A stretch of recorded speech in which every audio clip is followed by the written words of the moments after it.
This is the Triple Special Podcast.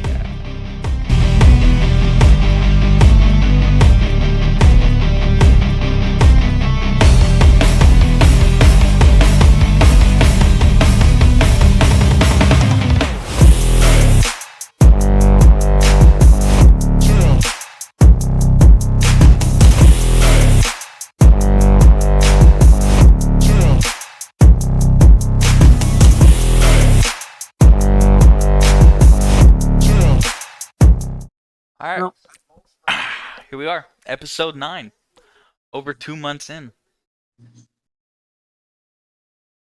I'd say we're on good pace. Well, We've been having a steady incline in viewers. I'm surprised we could count this high, to be honest. I use my fingers. Oh boy. I don't know what's going to happen in 2 weeks. I use my toes. Oh, you're right. We're pretty solid. We're locked down for a while then. Now, after 5 months, we're in trouble. Well, then you're going to have to start using Cousin Joe's fingers and toes. Well, then we're really going to be screwed up. Bro.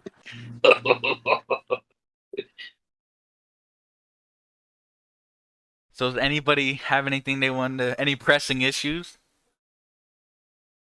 Well, I don't really, it's not an issue.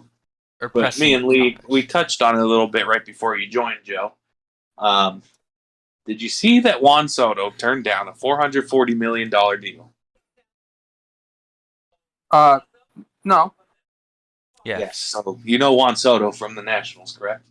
Yeah. So they offered him, I don't know the length of it, but it was 15 $440 million. Huh? 15 years. 15 years, $440 million. And he turned it down. Now, if that doesn't tell you that he does not want to be in Washington, I don't know what will.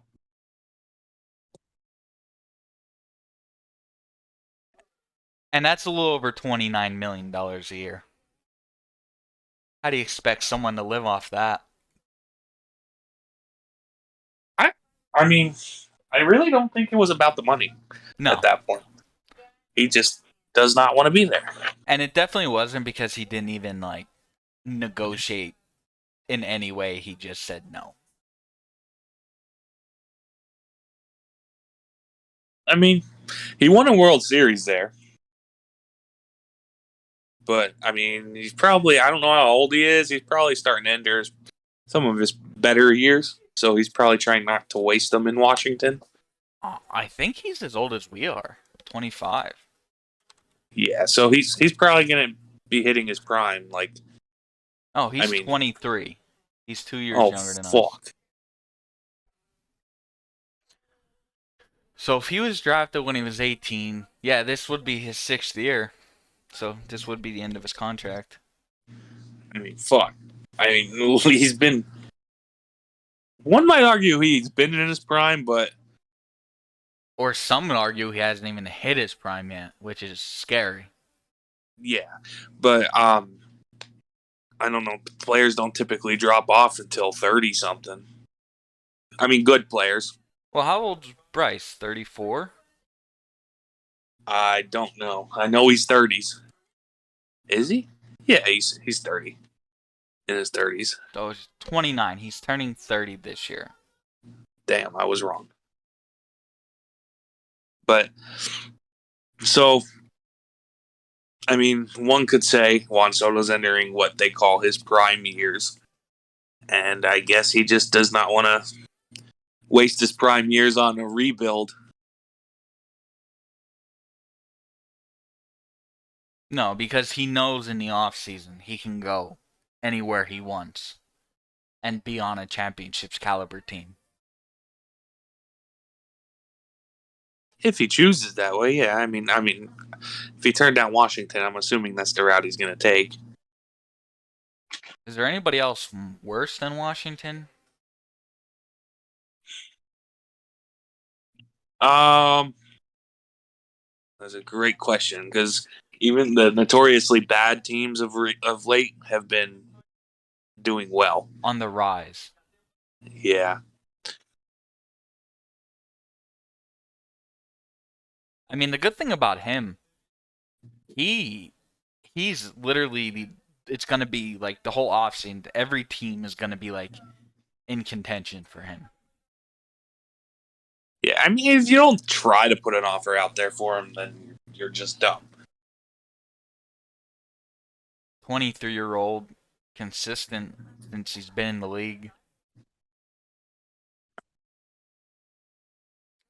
I still remember the story about him. I saw this on Facebook.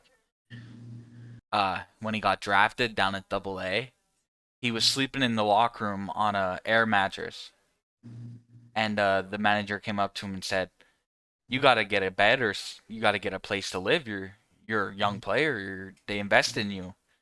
You got to get a good night's rest." He goes, "Nah, I won't be here that long," and then he got pulled up a week later.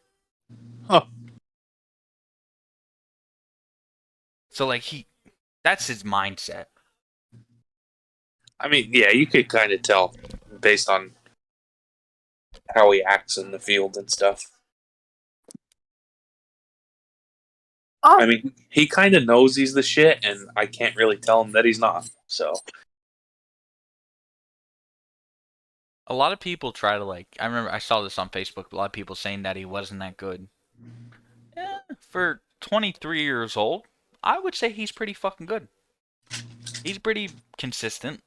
He's top. he's better than I am at 25. So, I'd say he's probably a top 3 outfielder. oh, I mean, I don't know about defense wise. I don't know. That shit doesn't I matter. mean, who cares about his defense? But his offense wise, as long as he's healthy, yeah. It's like him, Trout, Acuna. Ooh. Braves would be a good place for him to go. You stop that now. Him, Ronald. I mean, LA might offer him $1 billion. Who knows?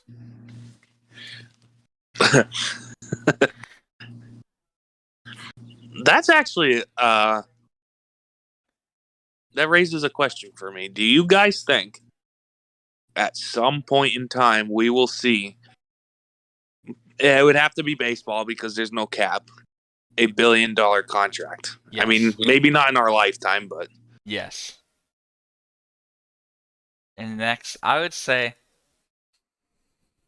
10 years, 5 to 10 years, we'll see $1 billion contract.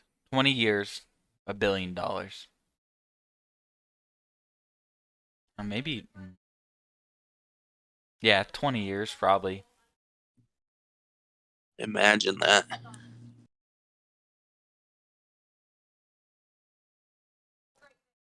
So, I have another quick topic that kind of directed at Joe. Yeah, I just kind of kept my mouth shut in that because I have no idea what you're talking about. I don't follow baseball, so I'm not gonna. Well, let me phase this in a way for you, Joe. So, you're on a team. You guys fucking suck. But you're the best thing that they have. And they're rebuilding. Would you turn down massive money knowing that you can go anywhere and get the same amount? Absolutely. You left out. Keep in mind, you're entering what they quote unquote call your prime years. Even though I don't know if he can get much better than he already is. Oh my god, absolutely. And you're probably guaranteed the same amount of money, if not more.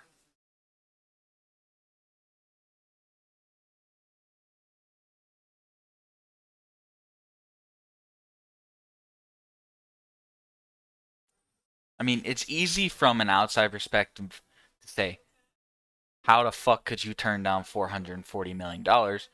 But if you're looking at it from an athlete perspective, I would have taken $440 and left LVC and went anywhere. So I get where he's coming from. Let's be honest. I would have left LBC for free. Well, yeah, true. But if old JB came up to me and offered me $500 to stay, and I knew like I was going to be entering college free agency, I would not fucking take that deal. I would test the waters.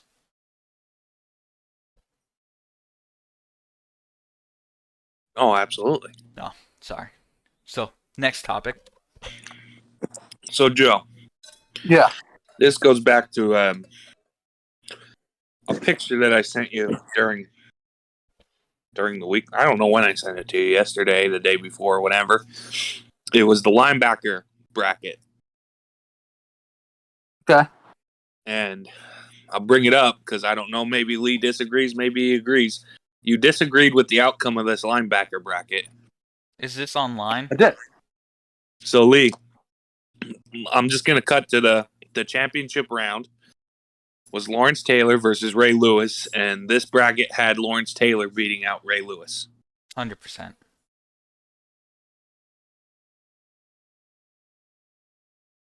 No. You agree with that? I agree with that. All right, Why? Joe. I was gonna say let's let him reason before you rebuttal. Lawrence Taylor was just, he had a different mindset. Yeah, Ray Lewis was good and everything, but Lawrence Taylor would literally give his right leg for the team to win. No, he gave Joe Theismann's right leg. But if it would have been his leg, he would have did it. He I was don't know if it was his right unstoppable. leg, but And I don't think, even if you put him in the Ray Lewis era, he would have been as dominant, if not more.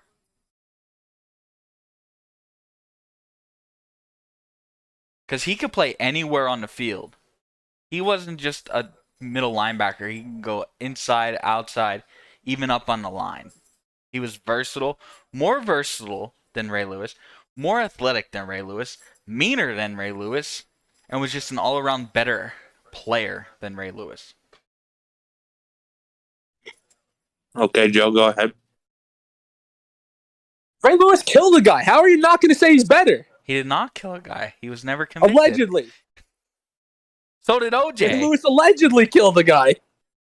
Lawrence Taylor took Joe Theismann's leg, and he probably I would don't have care. killed him. Ray Lewis would have shot Joe Theismann. I don't care. Ray Lewis even did a little dancey dance before the games. Clearly a better linebacker. Lawrence, Comment I also section. associate Lawrence Taylor as an edge rusher. I don't associate him as much as a backer. But he did play backer. He played middle backer, too. You're right. He did, but I just associate him as a rusher. Like, I associate him as a sack guy. I don't associate Ray Lewis as a sack guy. I associate Ray Lewis as, like, a true middle backer. Like, Ray Lewis is not lining up on the line of scrimmage. Yeah, he's one-dimensional. I gotta agree with Joe on that one. Like, I never viewed Lawrence Taylor as a middle backer, and by definition, a middle backer isn't necessarily a pass rusher unless he's blitzing. But like Lawrence Taylor was more like in today's world, like a TJ Watt kind of deal, where yes, he's technically a linebacker, but he's really meant to pass rush. I also feel like they just let him do whatever he wanted.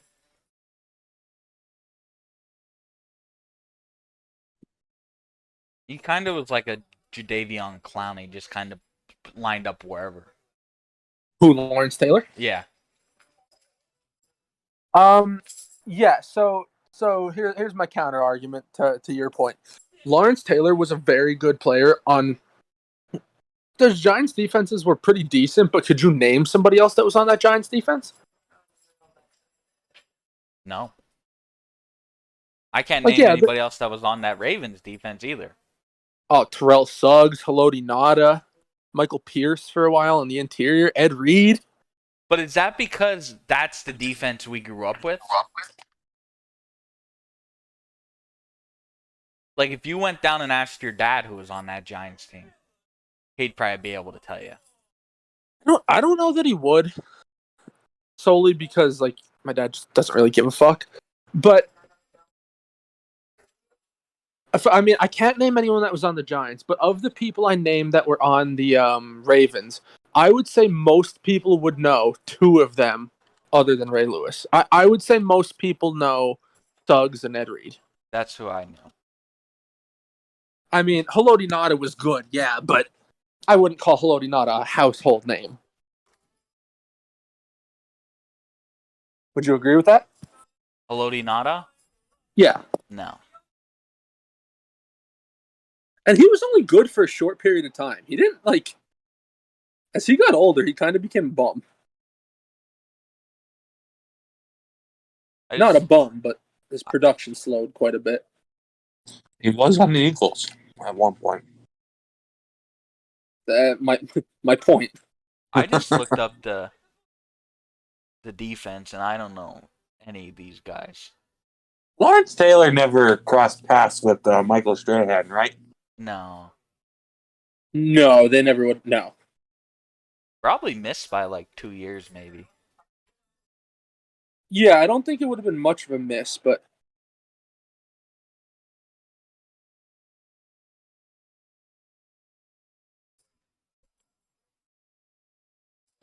But then, well, here's the counterpoint to that. Because of all them guys you named on that defense, do you think it took pressure off of Ray Lewis? that's where I was going with it. I just lost my train of thought. So Lawrence Taylor could line up wherever the hell he wanted because wherever the hell he wanted to line up, he was going to play. Exactly. Because Terrell Suggs was kind of the rusher. Correct. I would say Suggs, or yeah, not Suggs. No, not Terrell Suggs. I would say Lewis is the better linebacker. Lawrence Taylor was more versatile.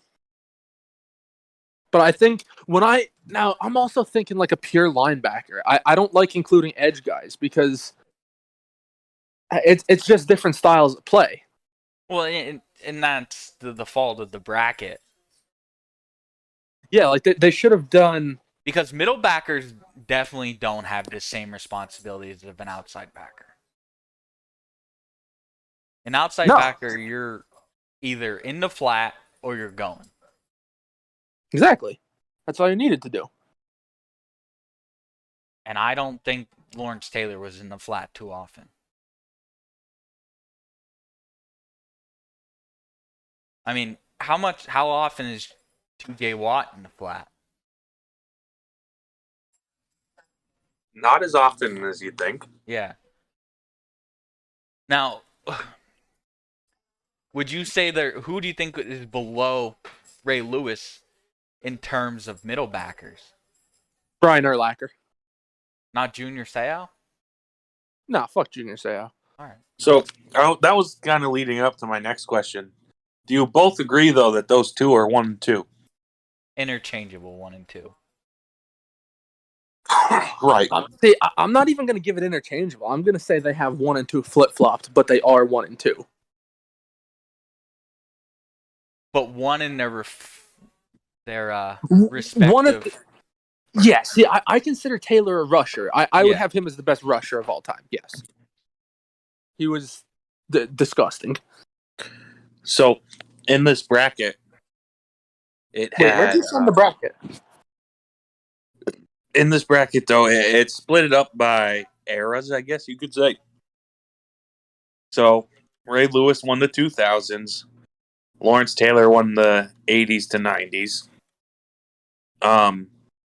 The winner of the 2010s was Luke Kuechly, and the winner of the pre-80s was Dick Butkus. I disagreed with that. I disagreed with Dick Butkus. I think the guy he beat in the final should have won that one. Jack Lambert. Yes. Lambert was nasty. Nasty.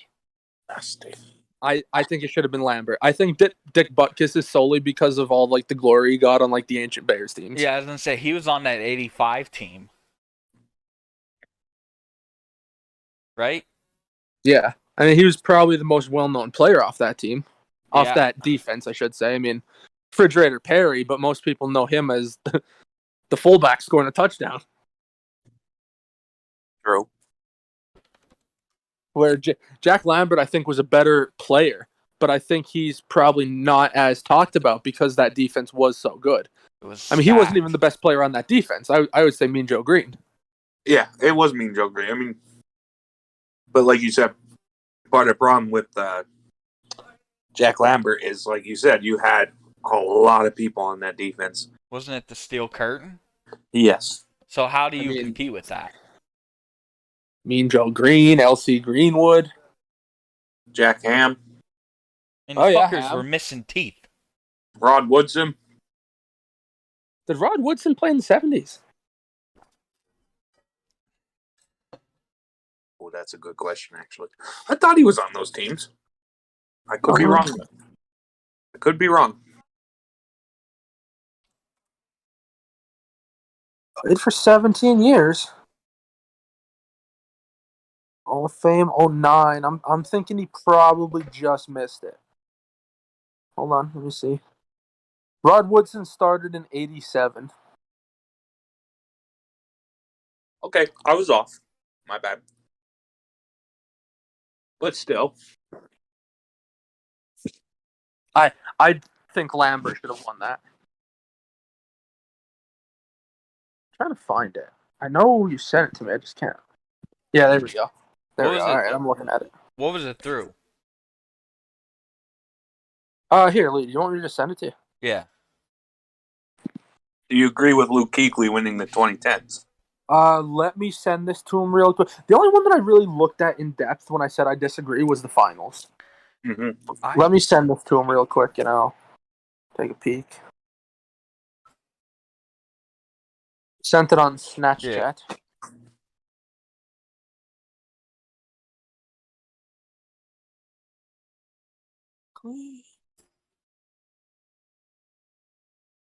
Yeah.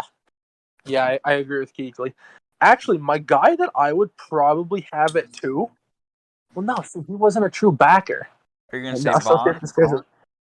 Who? Were you gonna say Vaughn?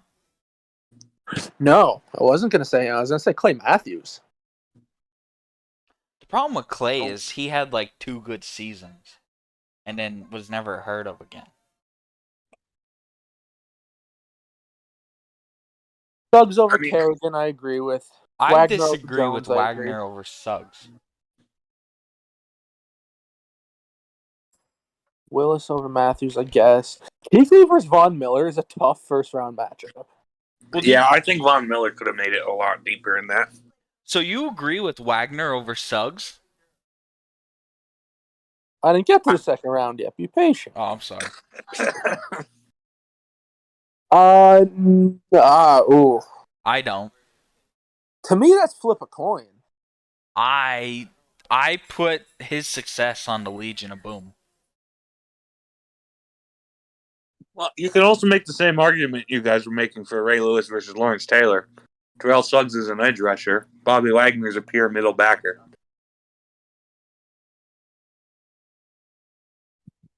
Was he a edge rusher? I thought he was a Bill or Will.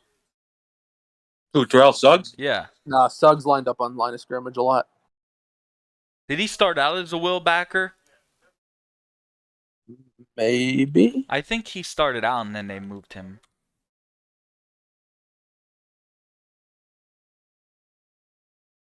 I have no idea.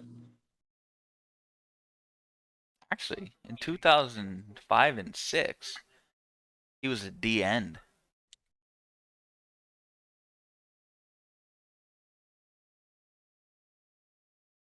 For the most part, I agree with that one. I could be swayed either way on the Suggs Wagner. But I think either one of them is getting fed to Keekly. Yeah.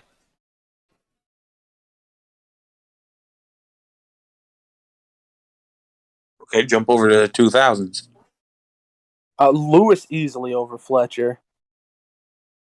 See, that's tough for me with DeMarcus Ware. To No. me, DeMarcus Ware's an edge rusher. I would put Zach Thomas over him. Whoa! Oh! Those are fighting words, Lee.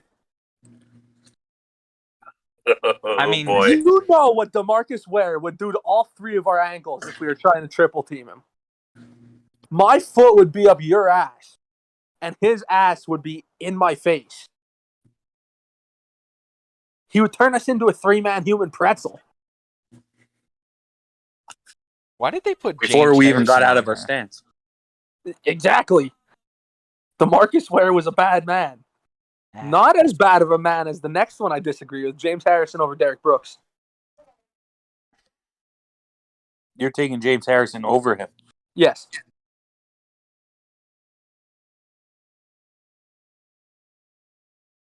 I mean, I guess at this point, we kind of have to say edge rushers are linebackers because a lot of these guys are edge rushers. Yeah. Yeah, I would take Harrison over Brooks. Am I dumb for saying that? Maybe. I don't know. Just looking at the 80s, I got distracted. Oh, wait, Sorry. one step at a time here. ADHD. We haven't talked about Brian Urlacher versus Joey Porter. Oh, that's no brainer. I mean, you know I want to take Joey Porter. I just can't. No, you really can't. In the interest of fairness in the bracket, I just can't. And to be honest with you, I don't know if there's many people in that first round that Joey Porter would have beaten. London Fletcher, maybe. I think Zach Thomas. That might be it. Zach Thomas ended his career as a Cowboy and was kind of dog shit. I mean, he was 47.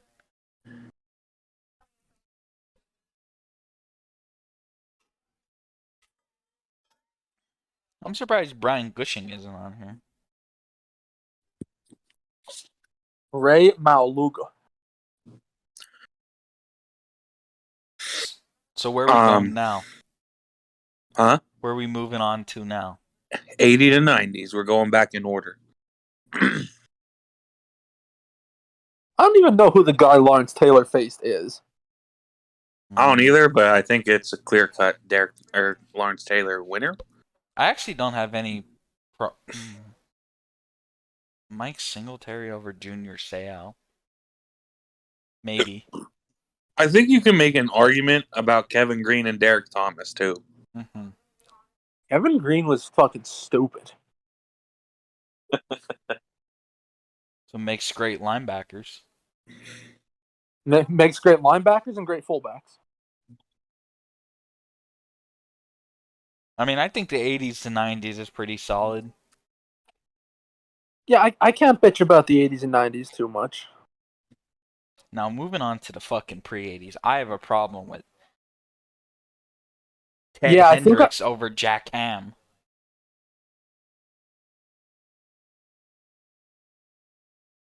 Are we not going to talk about Bobby Bell over Chuck Bednarik? We're just going to bypass that? I'm not too familiar with either one of them. Yeah, neither am I. Chuck Bednarik's the guy who picked up the guy and like body slammed him on his neck. What? Or no, that might have been Nitschke. I don't know. I just know Chuck Bednarik was kind of a dude.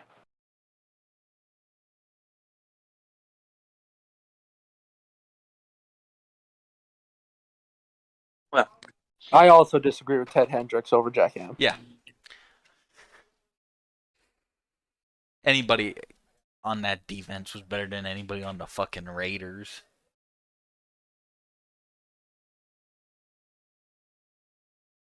the Raiders were a good team back in the day. But their defense was named the Steel Curtain. They won 4 Super Bowls together. I mean, I can't really argue that. It certainly wasn't the Steelers' offense that won those Super Bowls. No. They To contributed, be honest, though. it wasn't the Steelers' offense that won any of their Super Bowls. Santonio Holmes made that nice catch. Okay, but without that defense, you're not even in that game. No, James Harrison's 99-yard return really sparked them. I mean, if we're gonna say that, we could say the same thing about the Patriots. Whoa. Their kicker and their defense. Whoa. I mean, I guess the one versus the Falcons, he often showed up in the second half. But so did the defense. So Dion Branch. Patriots Hall of Famer. Malcolm Butler. Hero. Then got benched the following year in the Super Bowl.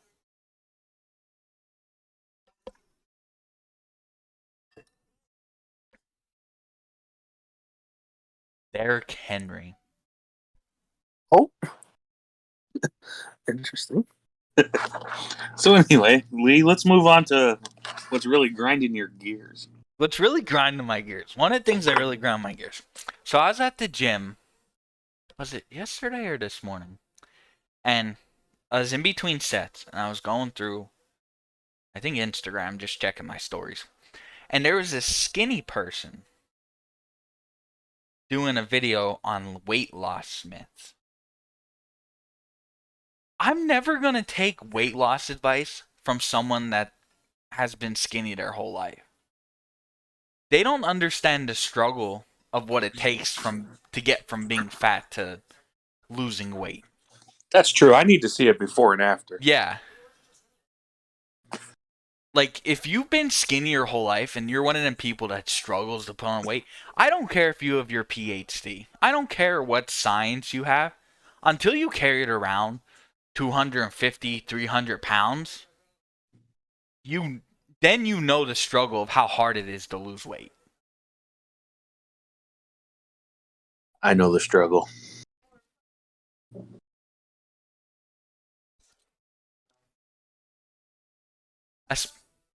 And just really grinding my gears because like you don't know what it's like to have. How can you tell somebody what to do when you've never done it yourself? To just get in a caloric deficit. You don't know what it's like to eat a lot and then all of a sudden somebody just tell you not to. Your body can't you can't just mentally turn that off. Well, not only that, but they'll never understand the pure excitement in a fat guy's mind when they see a cheeseburger. Like tonight, I made chicken Alfredo and it excited me. Like you were thinking about that all day. It definitely was.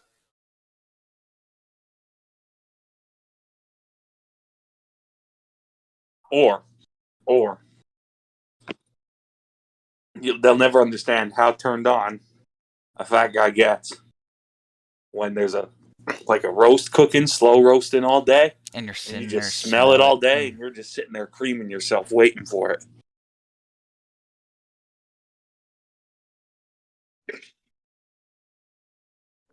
And like these are the same people that'd be like, "Oh, I had 6 sandwiches and 4 plates of pasta, and I lost 5 pounds today."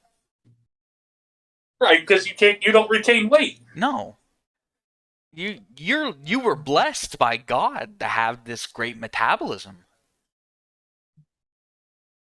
Or hey, let's go back to the excitement part. Let's put it in Joe's terms: a foot long glizzy with chili and cheese on it. Oh God. See, that's the excitement we're talking about. Well, you know what's even worse? Like I said, I made Alfredo, but only eating like a little bit of it. You know, kind of like teasing yourself. A little teaser. Oh, Because you're trying to be a good boy and only eat a little bit. and that's the other thing. They'll never understand how hard it is for a fat guy to cook his own food. Because you're just eating the whole time you're making it. Yeah, you fucking sweat over the oven, you know what I mean? Little reward for yourself. It's a little reward for yourself, and then everyone else that you're feeding is getting rewarded by getting to drink your sweat. Yeah. Well, that's the flavor. I mean, you don't have to salt your food then. It's great. Always salt your pasta while boiling it. True. Exactly. That's why I boil pasta in my sweat.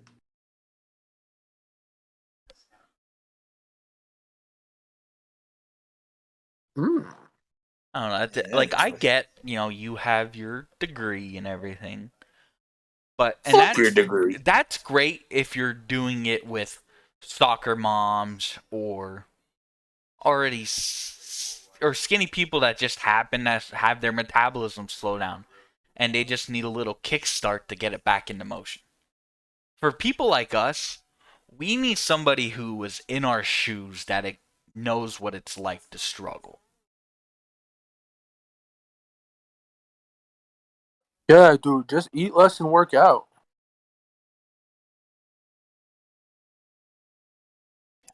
I do that, and it's not. Another thing that pisses me off, like they see overnight results because they don't have the same body type as us. Like for people like us, it takes months to years to see like full results. For them, it takes a week.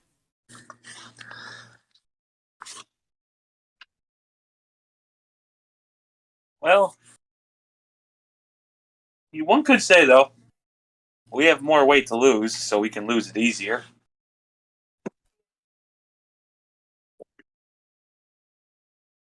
But the problem is, and I experienced this, if you try to go into a caloric deficit, but if you go into a caloric deficit too much, you kind of hurt yourself in the process because your body stores fat, so it's going to use your muscle first.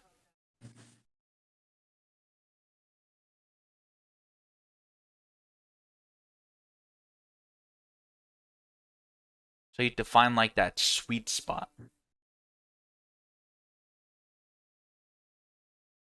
True. True, true.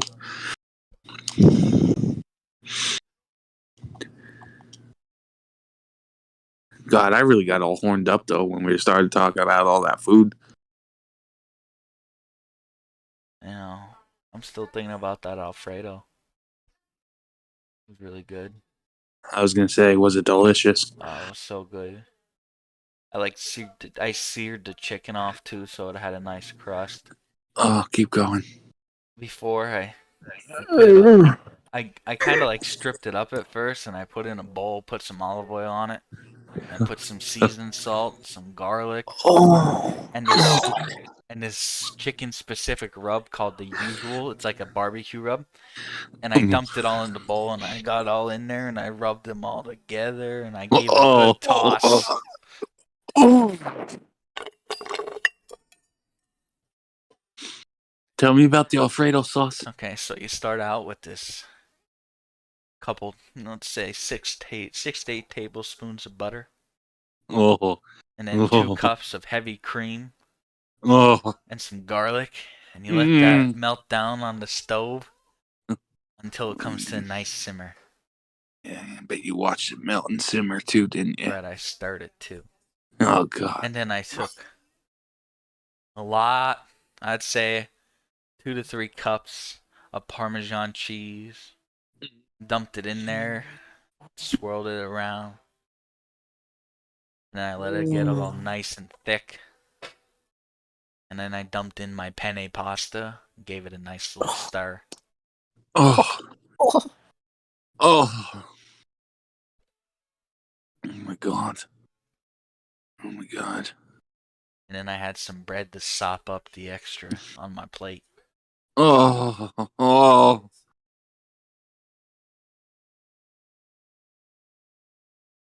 I ordered a cheesesteak today.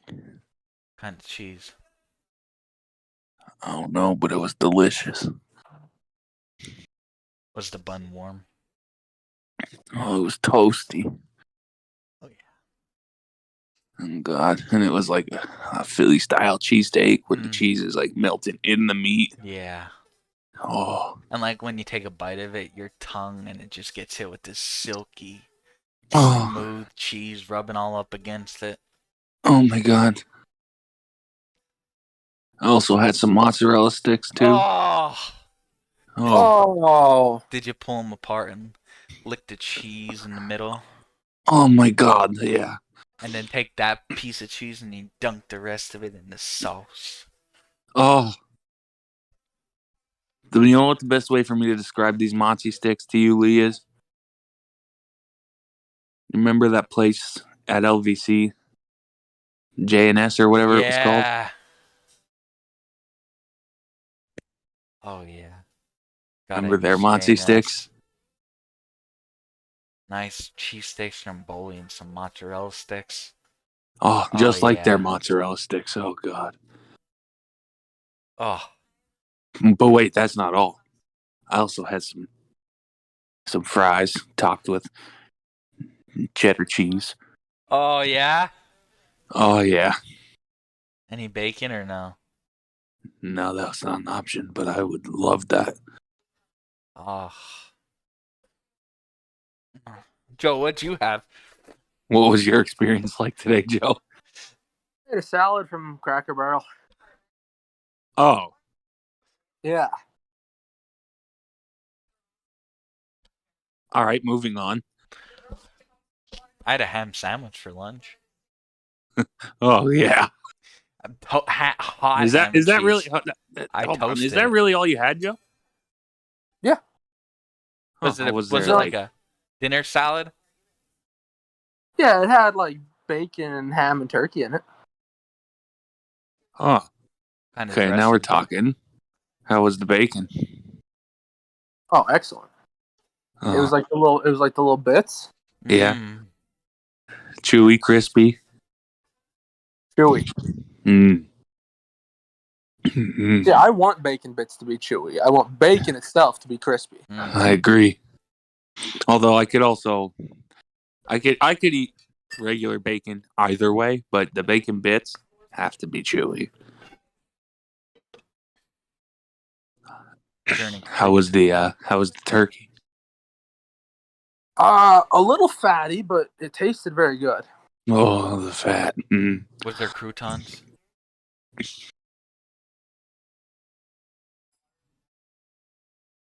I guess not. Okay. Yeah, there was. What kind of dressing?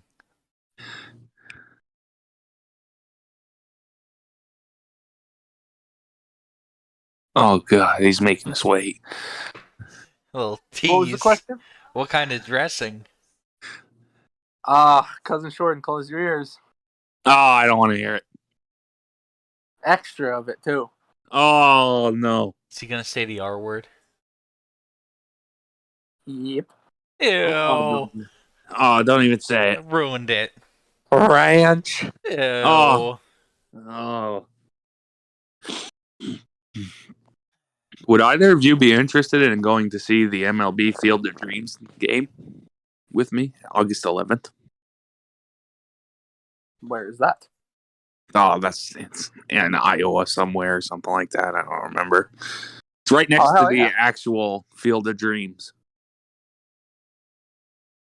The Oh, hell game's yeah. the 11th?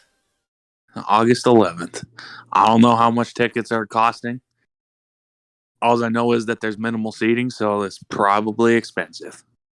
I'm pretty sure I have panel that day. Oh, well, there goes that trip. I don't know. I don't know if it's the 11th or the 12th, though. And they can always be postponed. I don't really know. It's a month away. I'll let you know.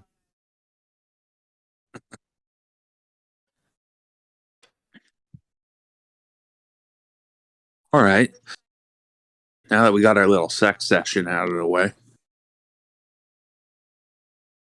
Lee, did you say you had something else you wanted to talk about?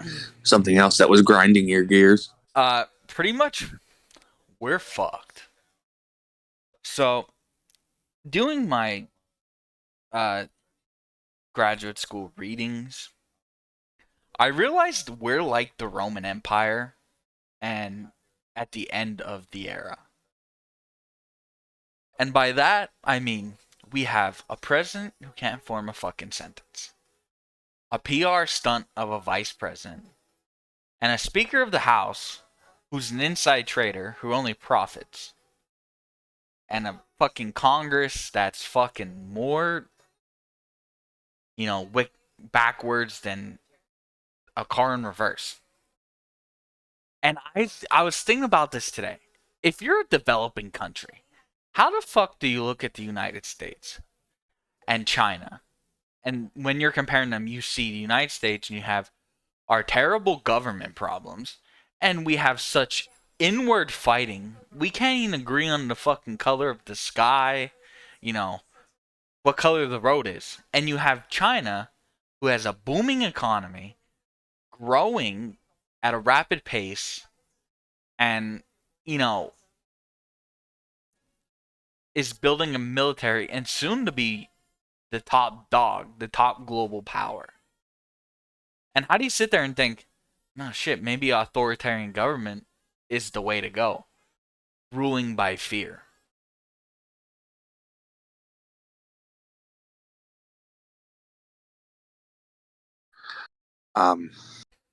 Joe, I mean, this is right up your alley, isn't it? Say that last part again. Which part? Where did you lose?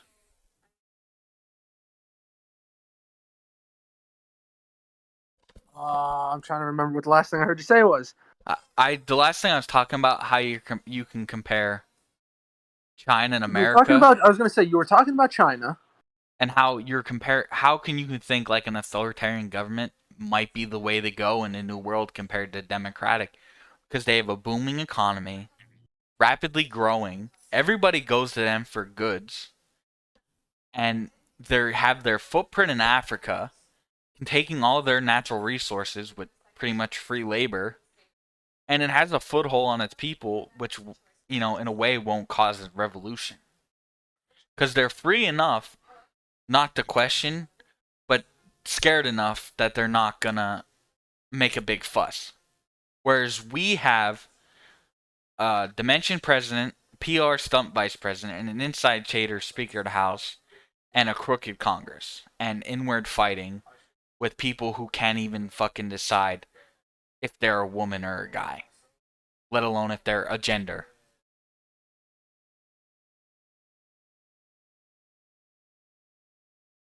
I think a lot of that. Now, I don't support an authoritarian government. Well, neither do I, but I'm just saying, like, if you're a developing country, comparing them, the facts it's hard to argue the facts.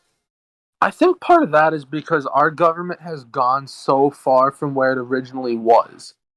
Like, if the founding fathers looked at our government now, they would be like, "What is this, man?" Like, bipartisanism is dumb. You're always going to have 50% of the country that's pissed off about something.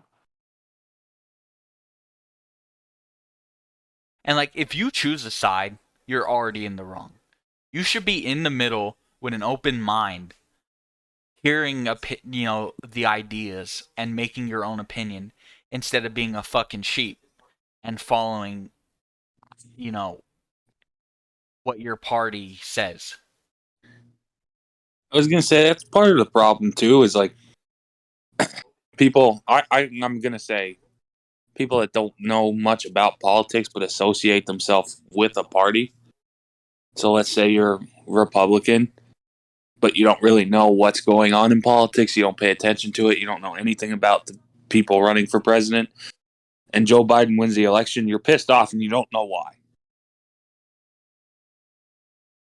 Yeah, and that, like, you have the right to be pissed off, but you also have the responsibility to do your research first to see if you're actually pissed off. And a lot of Right. times they're not. Like, I'm sorry. A lot of times they don't have a reason to be pissed off if they just looked up what happened. I also think, like, no, I'm not a Biden fan, but you know what? I hope the guy does well. But how do you I hope look he at our current succeeds. situation and not regret making that decision?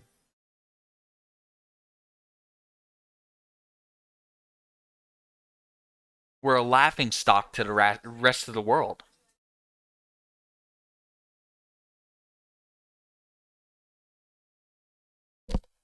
I mean, even when you go vote, there's the option of voting on Straight a straight straight party. ticket should not be an option. Right. If you're gonna do that, you should be automatically penalized and have to go in and do it all manually just out of spite. Straight ticket is bullshit. Right. The only way that you should ever actually do straight ticket, now that I'm thinking about it, is maybe on like a local election that like if you don't know and like, I mean, Or sometimes there's not even another option. yeah, I mean, Lee, you would know this better than I do. I did have poli-sci classes. Isn't it like 90% of incumbents win elections because nobody runs against them? For the local, yeah. But Yeah, local. even as the U.S. president was 75% incumbency winning rate. I mean, who was the last one before Trump?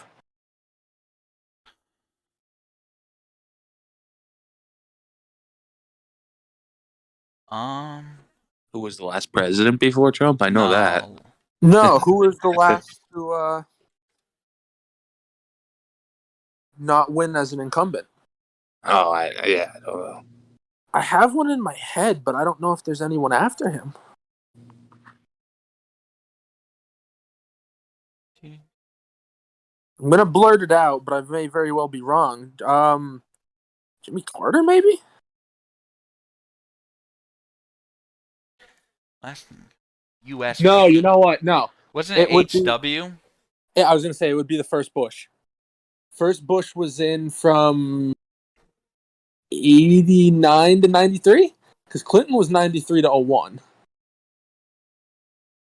Yeah, George 92.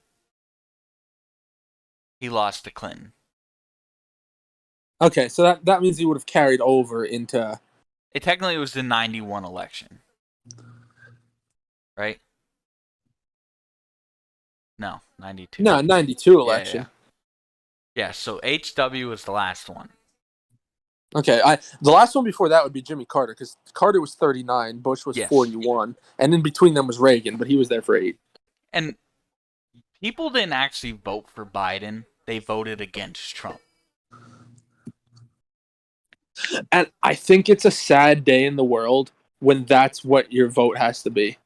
You're not voting for someone, you're voting against someone. And I blame the Democratic Party.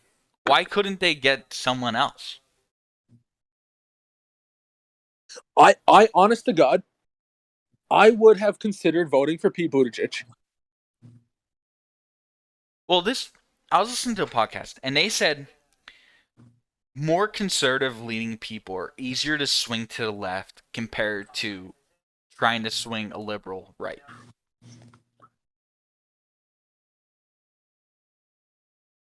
All I know is Joe was a big fan of Bernie Sanders.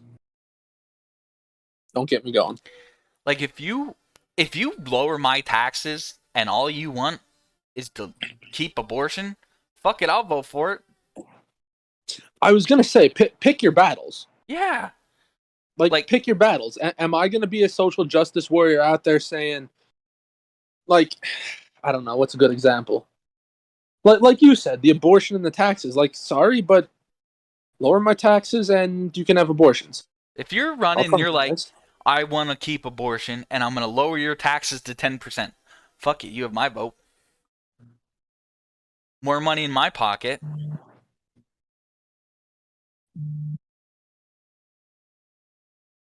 But if you can't do that with a left-leaning person. Because they're multiple issue voters. Whereas right-wing are willing to give stuff up, willing to compromise. Mostly taxes. If you're willing to lower my taxes, you can pretty much swing me on most things.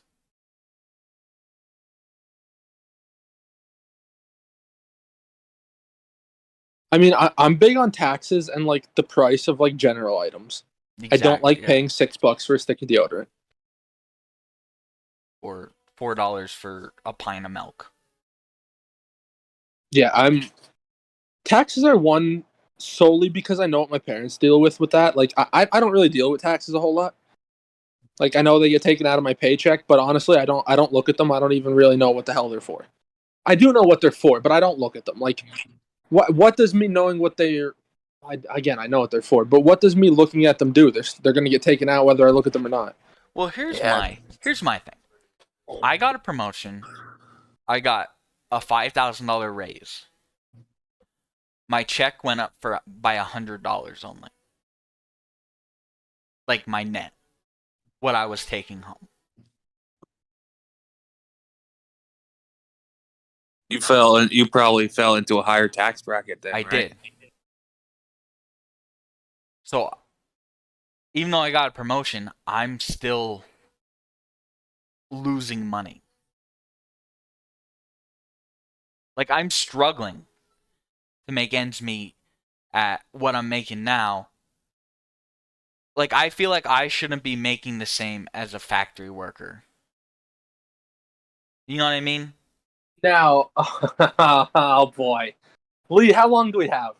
We have as much time as you fucking want. Minimum wage is a fucking joke. Minimum wage, minimum knowledge, minimum wage. Minimum skill, minimum wage. Even. Yeah. Like if you're a certified forklift driver, you know what? Good, get paid. Go get paid. If you are working on a line in a factory and you are making like $28 an hour, or ridiculous, whatever they make it gelled when now. It's $26.50 per day shift. $26.50. And you get Well, shift. Very close to double. We can use my plant as an example here. So my regular floor employees make what do they make? 16 an hour. That is very close to what I was making at the Tiffany.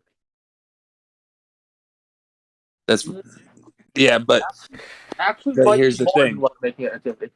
Here's the thing. They're making 16 an hour. All you need, you just need to be 18. But do to they work get there. overtime? That's ridiculous. Oh, absolutely. I don't get overtime. Neither do I. Me You know, either. So, and plus, do they get time and a half or are they all straight time? Time and a half. Fucking. So, so our forklift drivers, they make 19 because it's a skill. You got to pay for a skill, obviously. Mm-hmm. I mean, some of them, they work overtime. Some of them probably take home bigger paychecks than I do. They probably Now, most of them keep in mind, do. I get paid bi-weekly. They get paid weekly. So you combine their two take-home paychecks versus my one that I get every other week. If they work, so we work 4 10-hour shifts, and then sometimes we'll work 6 hours on a Friday as overtime, or sometimes we'll work 10 on a Friday as overtime. If they work 2 Fridays in a row, they're probably taking home more than I do. And I think that's excessive. Even though I have much more responsibility than they do, and I have much more knowledge than they do. Bills. How difficult is their job? I mean, there's no difficulty to this job. Like, does it take much brain power? It takes no brain power. I mean, a forklift, a little bit, maybe. Well, yeah. But like, I mean, from a regular employee, a floor employee, not at all. Well, I'm talking about like the guys on Jeldwen who are on the line making $26.50. Dizik, you work there. Does it take much? No. I mean, the spot that I worked in, it was basically look at the number on the side of the window and match it up with the frame.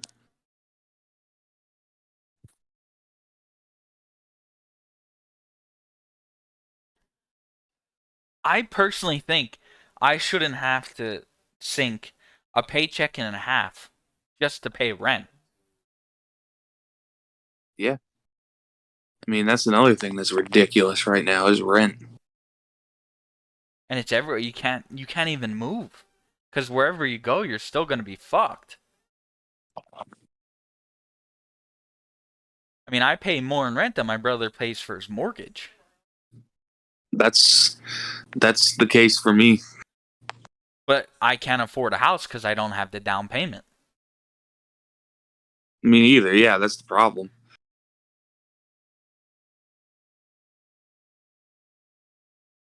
Even though I have like a track record of making rent, paying that amount every month, plus my utilities, but I can't afford a house because I can't put 20 grand down.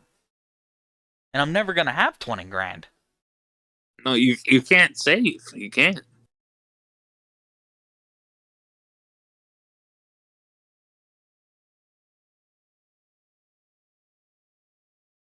I see a lot of posts on Facebook and stuff too, and this is also true.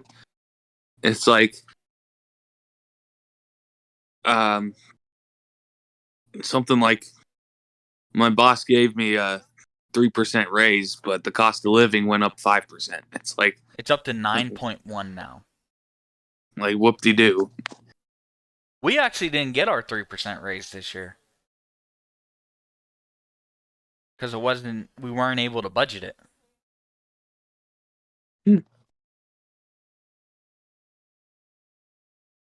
So it's like they think you're supposed to be happy with that when in reality you're just digging a bigger hole. Like everything's going up except my salary.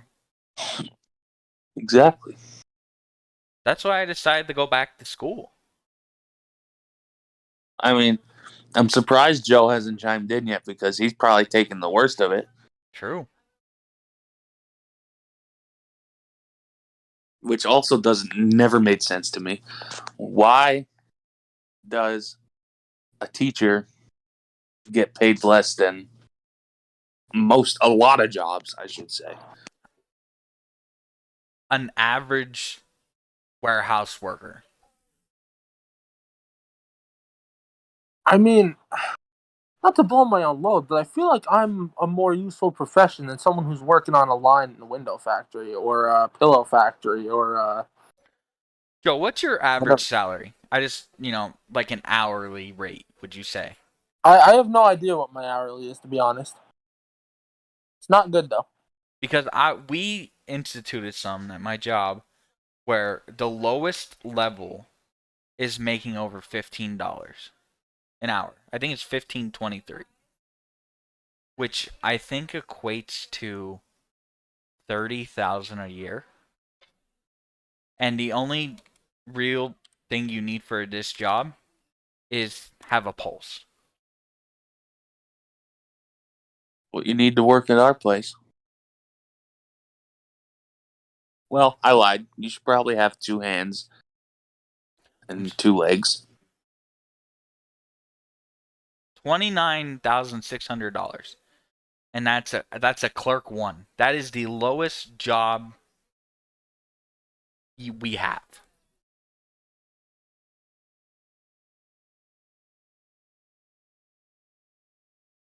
And they make 15 some an hour. And that's on par with a fucking teacher. Someone who fucking teaches our youth to make sure that the future is in good hands. And how do you expect these people to live when they have to buy everything for their classroom, all their supplies? I don't know what you would buy personally, but but everything comes out of their pocket. How do you expect these people to live and still be able to like their job?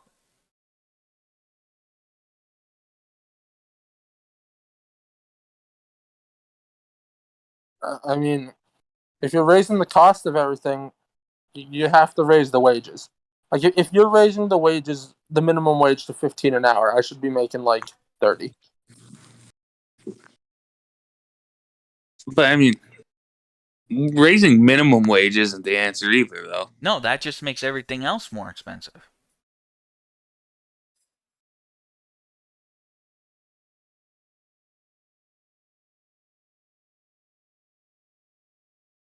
My opinion on raising minimum wage, okay? Let's just say like your lower middle class. Okay, their wages aren't minimum wage, so they don't get affected by it. So all it's really doing is making your lower middle class, maybe even like your pure middle class, now poor Well, that's the because thing. There is no more middle class. yeah, you're going to eliminate your middle class. You either have your top whatever it is. What is it called? What did they say? Top 1% or whatever. The top 1%, and there's like And then everybody else is going to be living in poverty because you raise minimum wage, like you guys said. Everything else goes up.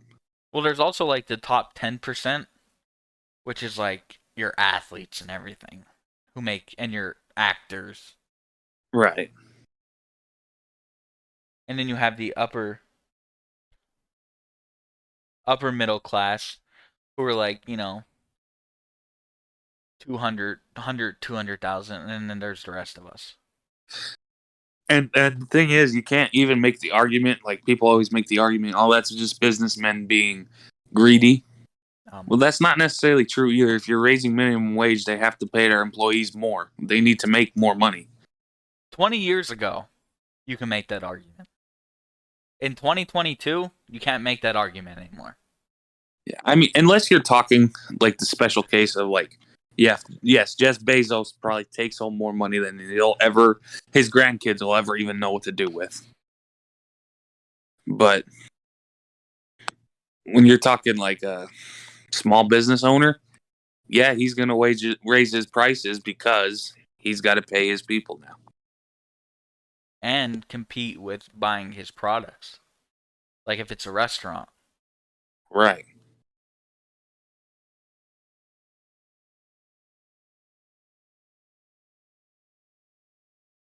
We're the Roman Empire on this cusp of going down.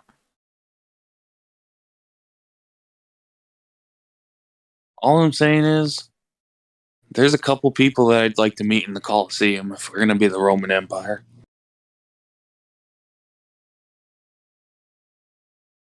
It's going to be hard to come back from this economically. Oh, there we go. How about this on a slightly lighter note? I just popped an idea in my head. If we were in the Roman Empire and you got to choose one person to go toe to toe with in the Colosseum, who would that person be?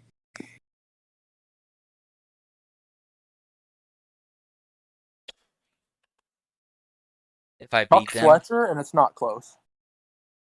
Chuck Fletcher? Yes. do you want me to? Would you like me to like beep that name out? Would you like to what? Do you want me to censor that name in the final version? Chuck Fletcher? Yeah. No, he's the Flyers general manager. Let him know that I don't like him. Okay.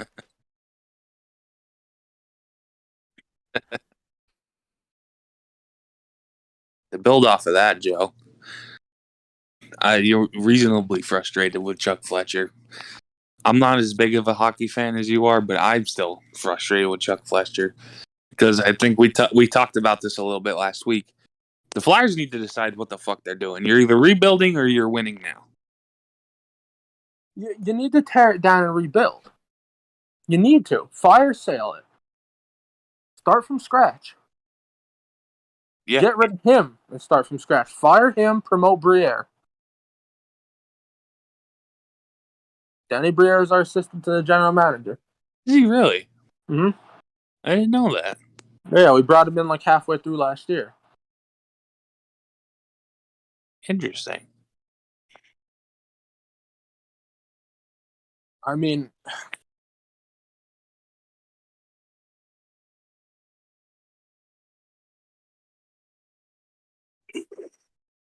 I don't know. Lee, who would you go toe to toe with in the Roman Colosseum? That's a good one. I was thinking about this.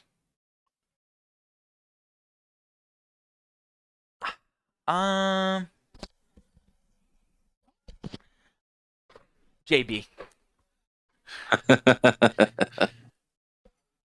It's a good answer. Yeah, JB.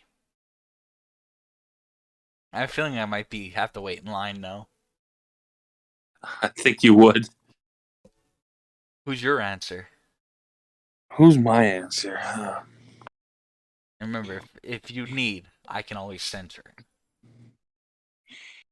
I don't know. I wasn't expecting this to be bounced back to me. I didn't think about the answer.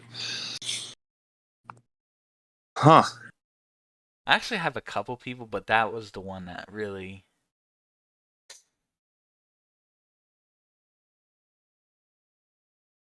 Like, that was the person I thought would want to see me in the Coliseum as well.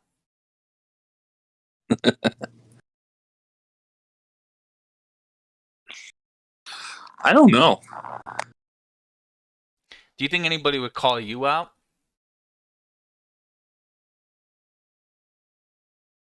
Oh, that's another good question. I mean, I'm sure there's somebody. I don't know who it is, but I'm sure there's somebody.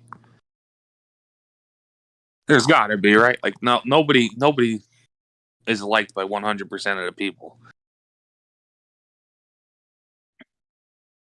Yeah, but disliked enough to be called out in the Coliseum? Ooh, that's another good point. You have to be that person's most hated.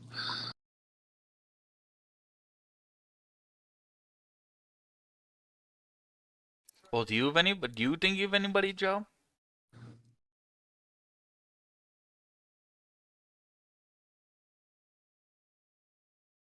Hey, off the top of my head, I can't think of anybody who absolutely hates my guts.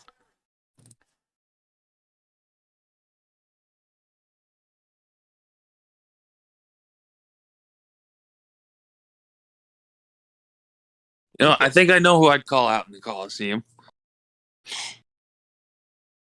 I think I'd call out Jim Yeah. because I think I'm almost guaranteed to win that one. So I won't embarrass myself by losing. Good one. Good one. And that's the sole reason. Joe, did you ever hear about the theory that Hitler survived World War II and moved to South America? Argentina. Or yeah, Yeah, I find that very hard to believe. do you think just like German culture, or maybe like other German Nazis moved there, but not Hitler? Oh, definitely. But do you think like for the lore of Argentina, it's easier to say, "Oh, Hitler was here"? I don't know Yeah. if that really. I don't know if that really makes me want to go visit Argentina, though. Well, it's more so for the history buffs who want to go there and experience the people speaking German and like seeing like the German influence on that area.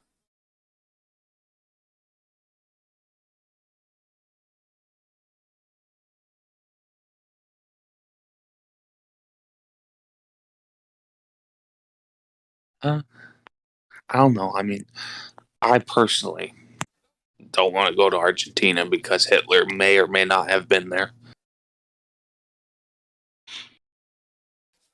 Hitler also suffered from micropenis.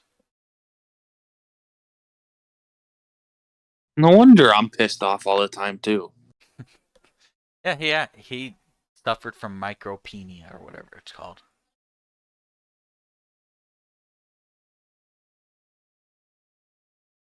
I've been listening to the History Hyenas. I've been learning a lot. He is becoming knowledgeable. Right. What else do I have written down? Toxic masculinity and toxic femininity. What was that? Toxic masculinity versus toxic femininity. But that could be a next week topic.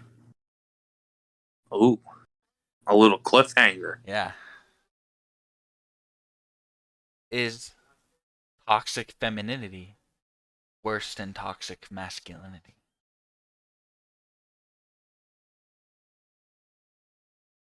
No, I might have